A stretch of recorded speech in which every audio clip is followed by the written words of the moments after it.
आज हम कक्षा 12 का चौथा चैप्टर का 4.3.2 कार्य व्यवस्था तंत्र पढ़ेंगे। कल हमने रेखीय व्यवस्था तंत्र पढ़ा था, आज हम पढ़ने जा रहे हैं कार्य व्यवस्था तंत्र।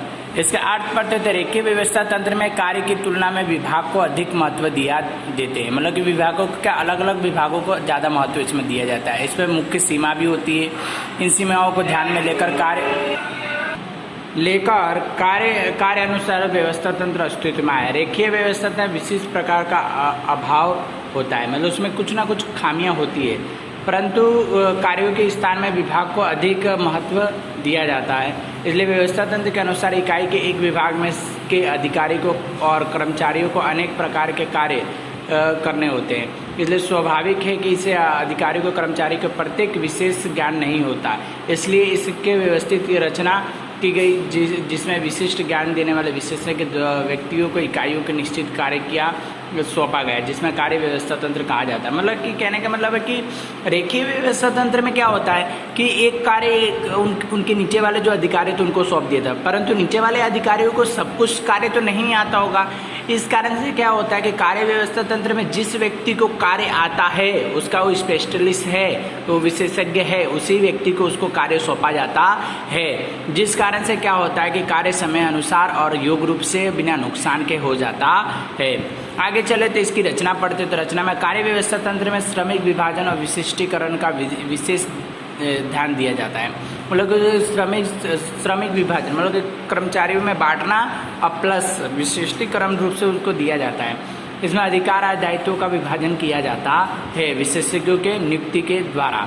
ठीक है, विशेषज्ञ के सलाहकार नहीं बल्कि अपने कार्य को प्रबंधक अधिकारी भी हैं। वहाँ के विशेषज्ञ उन कंपनी के सलाहकार भी नहीं होते, वो सलाह नहीं देते, अपनी कंपनी को मान करके उसका प्रबंध भी करने का कार्य करते हैं।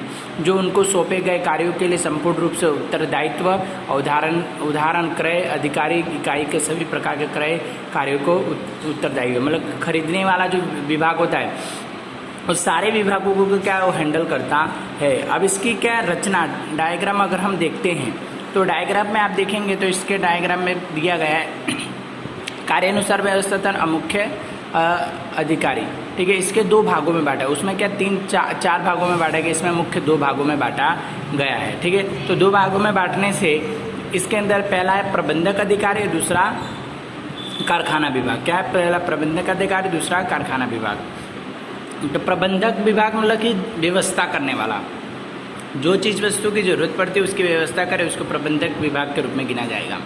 उसमें पहले सूचना अधिकारी, सूचना देने वाला, जो अगर जो मेन ऑफिस से मतलब संचालक के द्वारा जो ऑर्डर आता है उसकी सूचना सुन करके और नीचे के कर्मचारियों को देता है, ऐसे विभाग को सूचना विभाग कहा जाता है। दूसरा अनुशासन विभाग मतलब कि अधिकारी, अनुशासन, जो सूचना है उसका अनुशासन से पालन कराना, कर्मचारी में जो सूचना मिला है उस सूचना का कार्य समय से पूरा कराना, वो अनुशासन विभाग का होता है। फिर हिसाबी भी अधिकारी, जो कितना माल गया कितना माल आया, कर्मचारी कब आए कब गए, कितना हिसाब लेन देन सब कुछ हिसाब रखने वाला हिसाबी।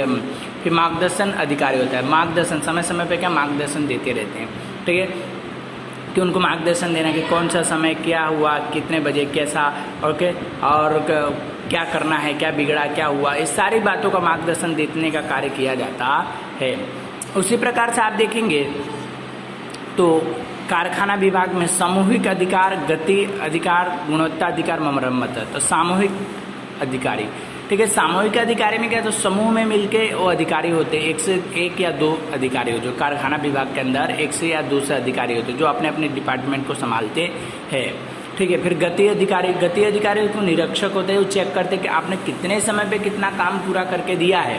एक दिन में 100 प्रोडक्ट बनने चाहिए, आपने 50 बनाया है कि 100 बनाया है, उसका क्या ये ध्यान रखते हैं। गुणवत्ता नियंत्रण अधिकारी में उसकी गुणवत्ता चेक करने वाले, आपने जो प्रोडक्ट बना, माने कि आइसक्रीम आप बना रहे हो तो आइसक्रीम का टेस्ट कल जैसा है कि नहीं है, कि आज में उसमें परिवर्तन किया, खराब किया, सब चेक करने वाले आते हैं। मरम्मत अधिकारी, कारखानों के अंदर कंपनियों के अंदर जो मशीनें होती हैं, यंत्र होते हैं, समय समय पर क्या खराब होते रहते हैं, उसकी मरम्मत करने के लिए क्या होता है कि मरम्मत अधिकारी को क्या रखा जाता है, जिस कारण से वो क्या उसके इंजीनियर होते हैं और उसके ऊपर पूरी तरह क्या वो चेक करते रहते हैं, जिस कारण से कोई भी मशीन खराब हो तो उसके क्या ठीक कराया जा सकता है। इस प्रकार से आपने देखा कि ये क्या कार्य अनुसार व्यवस्था तंत्र था, उसके नीचे जो दिया गया वो सेम वैसा ही है।